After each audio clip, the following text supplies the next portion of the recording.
This morning I want to elaborate on a topic that was mentioned only in passing in Charlie Rice's book and in my introduction to the book, namely the undergraduate core curriculum at Notre Dame, roughly that part of the curriculum that does not belong to specific majors or minors. In the introduction to Charlie's book, I described present-day Notre Dame as something like a public school in a Catholic neighborhood, where it's the neighborhood rather than the academic and intellectual life on campus that most administrators and faculty and students and alumni mainly have in mind when they invoke Notre Dame's Catholic character. What's more, even when it is vaguely hinted that this Catholic character ought to have some effect on the campus's intellectual life, one normally hears that the university aspires to be Catholic but also intellectually excellent, where that little word "but" betrays the assumption that in the estimation of the speaker, fidelity to Christ and his church has to be balanced off against the quest for intellectual excellence. In other words, despite John Paul II's insistence to the contrary in Ex Cordia Ecclesiae and in Fides et Ratio, there seems to be no inclination at all to believe that the Catholic faith, with its impressive intellectual credentials and intellectual traditions, might actually contribute to intellectual excellence and situate us uniquely to remedy some of the serious and widely recognized problems that afflict American higher education today. One of these problems is the state of the undergraduate education in contemporary research universities, and more specifically, the state of the core curriculum. Near the end of his recent book, God, Philosophy, and Universities, my distinguished colleague Alistair McIntyre argues that contemporary research universities in effect cheat their undergraduate students by failing to provide them with a foundation as generalists that would give them the needed context for their training as specialists in particular disciplines or professions. First, I want to describe in very broad terms the sort of generalist education McIntyre has in mind. A generalist foundation in the arts and sciences would be meant, A, to give the students a deeper appreciation of the different human ways of knowing that have been bequeathed to them in the various arts and sciences. B, to give them the opportunity to reflect upon the various aspects of their own humanness that are studied in the arts and sciences. C, to make them see that an intellectually integrated understanding of the arts and sciences is an essential element in their own intellectually mature self-understanding, and to help them begin to forge such an integration for themselves. D, to set these epistemological issues within the context of an overarching metaphysical framework that addresses enduring human questions regarding the good for individual human beings and for society, our relationship to God, the nature of human freedom, death and immortality, the meaning of human suffering, etc. Obviously, the desirability of this sort of coherent general foundation is even greater from a Catholic perspective, which holds that the best wisdom available to us will integrate the deliverances of reason that we have just outlined with the deliverances of the Catholic faith, and which is confident because of its history that the Catholic claim to wisdom can answer on their own grounds whatever theoretical objections are posed to it.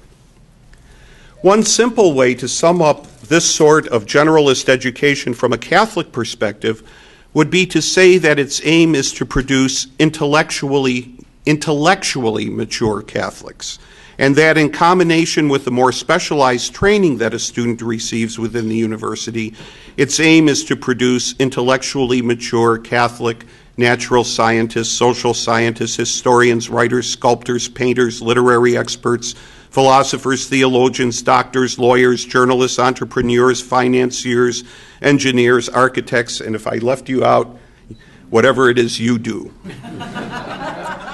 I do not have time here even to outline the sort of core curriculum that would emerge from this conception of what I take to be one of the central intellectual goals of a university education. As I envision it, there could be many alternative core curricula that are capable of fulfilling these goals.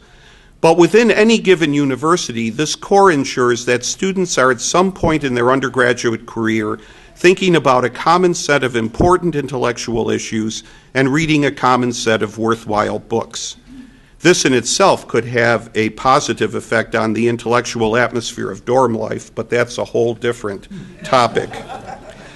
Every student at every Catholic college or university deserves a chance for this sort of initial intellectual formation. And I say initial because the sort of education I have in mind leads one to see that intellectual formation is itself an ongoing and lifelong affair.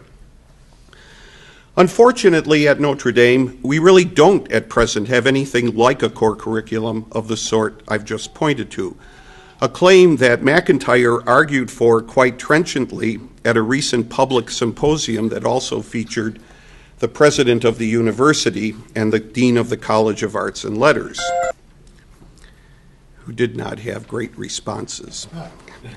Okay.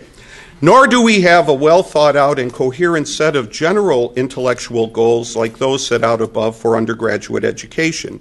Every year at graduation time, when I hear the high-minded and idealized talk about the integration of faith and reason at Notre Dame, I worry that very few of our graduates leave this place with anything like an intellectually integrated view of the world, or even the seeds of such, or with anything like an intellectually mature faith.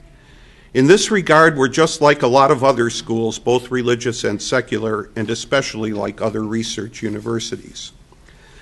How does it come to be that research universities serve their undergraduates poorly? Even though, as far as I can tell, there's no theoretical contradiction between being a good research university and providing a first-rate generalist education of the sort I described above, there are nonetheless certain traits endemic to contemporary research universities that militate against a sound generalist education. I have no doubt, by the way, that a genuinely Catholic university would have the vision and the intellectual, moral, and spiritual resources to counteract the tendencies I'm about to identify. The first problematic trait is that for various reasons, faculty members in research universities tend to be reluctant to teach anything outside their own disciplines, and sometimes even outside their own specialties within those disciplines. Remember that the vast majority of faculty members at this point have not themselves had a generalist education of the sort described above. Besides, faculty members know that they will be judged mainly by the quality and originality of their research, and so junior faculty are especially unwilling to spend more time than necessary on matters that do not have a direct or at least easily discernible indirect connection with their specialties. A second and not unrelated point is that contemporary research universities tend not to foster a deep-seated spirit of service with respect to undergraduates in general and their intellectual formation. Introductory courses for non-majors are most often handed off to graduate students, adjunct faculty, and junior faculty, or else taught by regular faculty members in huge sections. Even in the case of majors, advising systems within departments very often leave much to be desired, something that is unfortunately true at Notre Dame as well.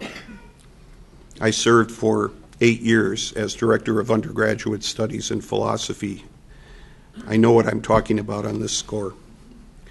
Third, it is no secret that with the 20th century demise of modernist optimism about the power of reason to establish important truths, many practitioners of the humanities have adopted varying degrees of epistemic pessimism, a pessimism that at the very beginning of Fides et Ratio, John Paul II decries as especially harmful to young people at just the point in life where they might be in the position to make lasting commitments.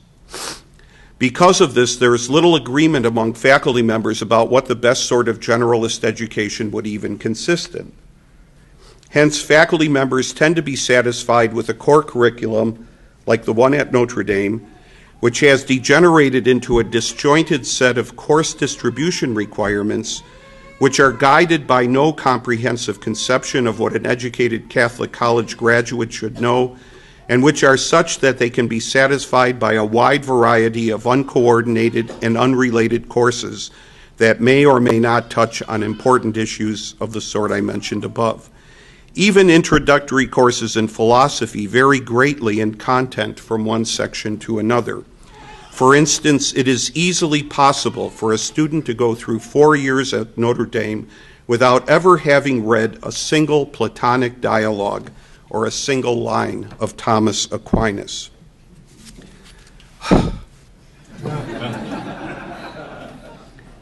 I think about this all the time. At Notre Dame, as at other research universities, the university itself masks these tendencies by appealing to the students' autonomy, their freedom to choose, within loosely defined limits, their own core curriculum, even though the university does little to put them into a position to make wise choices or to help them distinguish their immediate educational wants, easy course, nice time, etc., from their genuine educational needs. As I indicated above, a Catholic research university that had kept its principles straight and that had been self-confident about its intellectual mission could have forged a distinctive remedy for tendencies of this sort. Still, absent that, is there anything we can do to help Notre Dame students get a generalist education whose aims include an intellectually integrated view of the world and an intellectually mature Catholic faith? Because of faculty resistance, in part ideological and in part the consequence of a jealous desire to preserve disciplinary prerogatives, official curricular reform in the directions I have hinted at is for all practical purposes impossible. This is just a fact of life that all of us need to understand. The only remaining question is how, given this unfortunate fact, faithful Catholics who care about Notre Dame should try to deal with the problem of the core curriculum. One piece of good news is that recent efforts to hire Catholics have had some degree of success. And so in the first instance, interested students need good advice that will direct them to particular courses that are already available. Beyond that, the obvious line of action is to continue the sort of guerrilla warfare that some of us have long been waging from the periphery of the official curriculum, or even from outside the official curriculum, imitating the way that intellectually high-powered forms of campus ministry operate on certain secular campuses. I can give examples if you want them. There are hopeful signs that such initiatives, already operative in some places on campus, will multiply in the future. In general, I believe that we have to be proactive and creative in dealing with our present situation. To get mired in a merely reactive posture is to put ourselves on the losing side of an unwinnable war of attrition. We have to remember that we are first and foremost Catholics whose subservience to Christ frees us from subservience to any worldly power, including the powers which currently dominate the administrative structures of the University of Our Lady, and which would like to domesticate zealous Christian witness on campus. In short, we need to let the Holy Spirit guide us to novel ways of dealing with difficult situations. We need to be attuned to unexpected opportunities. We need to remember with C.S. Lewis that Aslan is not a tame lion.